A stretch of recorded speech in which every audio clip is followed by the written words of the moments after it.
এরই পাশাপাশি আপনাদের তুলে ধরবো পানিহাটি ডিসিআরসির ছবি। সেখানেও কিন্তু চরম ব্যস্ততা ভোট কর্মীদের। ভোট কর্মীরা তারা একে একে আসছেন এবং বিভিন্ন কিটে বিভিন্ন রকম জিনিসপত্র নিয়ে তারা বুথের উদ্দেশ্যে রওনা দিচ্ছেন। ইভিএম ছাড়াও ভিভিপ্যাট নিতে হাজির হচ্ছেন ভোট কর্মীরা। সেখানেও কড়া নিরাপত্তার মধ্যেই, নজিরবিহীন নিরাপত্তার মধ্যেই ভোট কর্মীরা তারা তাদের চরম ব্যস্ততা চোখে পড়ছে। প্রতিবেদন তুলে ধরেছেন আমাদের প্রতিনিধি Pranab Bhattacharya. Panihati Guru Nanak dental college DCRC centre করা হয়েছে।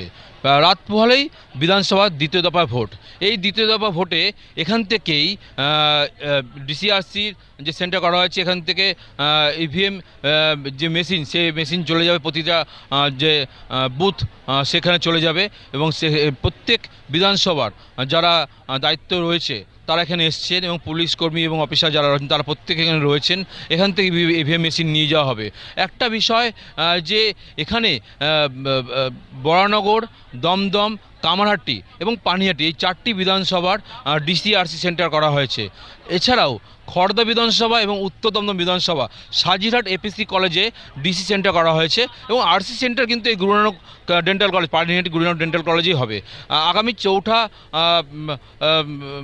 মে এখান থেকে কিন্তু এই সবকটি কেন্দ্রের ফলাফল জানা যাবে এবং যথেষ্ট নিরাপত্তার মধ্যে কিন্তু রয়েছে ডিসিআরসি সেন্টার। গেটের যে প্রধান যে গেট, সেখানে প্রবেশ করতে গেলে প্রত্যেকের আই কার্ড চেক করা হচ্ছে, তারপরে কিন্তু এখানে প্রবেশ করতে দেওয়া হচ্ছে।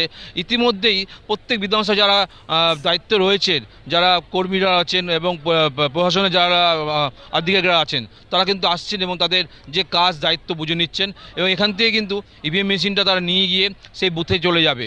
এবং একটা বিষয় যে রাজ্য পুলিশ এবং সেন্ট্রাল ফোর্সের যে নিরাপত্তা ব্যবস্থা, সেটা কিন্তু একদম আঁটোসাঁটো বলা যেতে পারে। পানিহাটি থেকে প্রণব ভট্টাচার্য, নিউজ টাইম।